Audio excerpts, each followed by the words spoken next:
the question caller. So yes. Haley, we're about to cross the 100,000 dead American milestone. What does the White House view as having, by Election Day, what does the White House view as the number of dead Americans where you can say that you successfully defeated this pandemic? Is there a number? Yeah, every loss of life counts. We say 100,000, but like the president says, one death is something to be mourned. These 100,000 individuals have a face. The president takes this very seriously. It's why he lowered the flag to half-staff for 3 days to remember these men and women. I think, Dr. Birx said it best when she said that in their estimates, they had anywhere between 1.5 and 2.2 million people in the U.S. succumbing to the virus if we didn't shut down the economy. The president made the very hard choice of shutting down the economy, so we avoided that extraordinary number. Every one death is too many. We never want to see a single individual lose their life.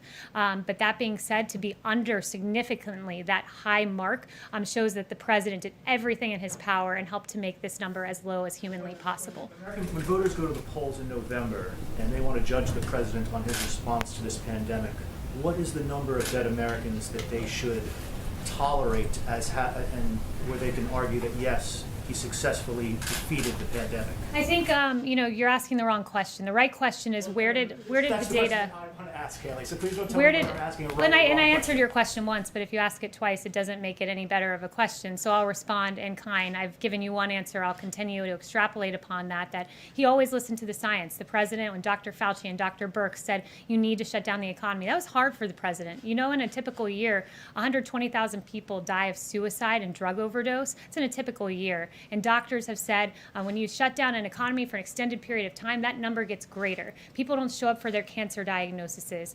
There are a litany of results when you close down an economy, but closing down the economy for this amount of time kept us far below the 2.2 million number. And as we start to reopen, we keep in mind the people who are missing their screening appointments, the people who are succumbing to suicide and drug overdose because of economic hardship. This president made the right choice. It was a delicate balance, and he did it exactly as he should, guided by data, and we are far below 2.2 million dead Americans because of the actions of President Trump.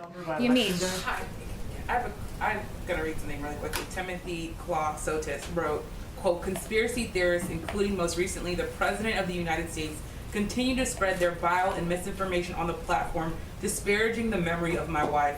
Why won't the president give this widower peace and stop tweeting about this conspiracy theory involving his wife? Why can't this widower get peace from the president?" I've already asked and answered this question, and our hearts are with Lori, and I think the onus is on Joe Scarborough to explain his interaction with Don Imus and his laughing on this very matter on Don Imus's show. Chanel. The widower is talking specifically about the president. Are you not going to answer that? Warrants with regards to ex-CIA Chief John Brennan.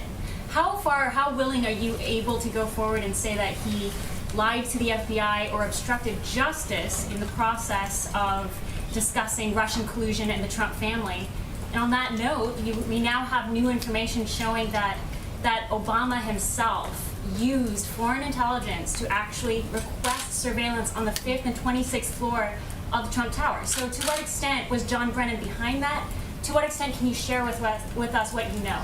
Yeah, John Brennan, of all of the, I'll call them bad actors because indeed they were, of the Obama administration, John Brennan probably has the most to answer because it was John Brennan who sat before Congress and said the Steele dossier, paid for by Hillary Clinton, paid for by the DNC, that document played no part of the role in opening the Russia probe, when in fact we know it did, when in fact we know it was the impetus testified before a FISA court for its truthfulness to spy on the Trump campaign. So John Brennan, of all people, probably has more to answer. So too does Samantha Power and Susan Rice, and these individuals who admitted under oath that they, in fact, spoke to foreign leaders and representatives of foreign leaders during their transition, but yet somehow during the Trump transition, that was uncalled for. What has been done all throughout history was uncalled for, and meriting unmasking and meriting cornering Lieutenant General Michael Flynn. All of these people have really legitimate questions to answer. I think we're slowly getting to the bottom of this, but it's a real travesty and really one of the biggest political scandals in modern history. Yes. Thank you. It's about the G7 summit. So the area still has a very high number of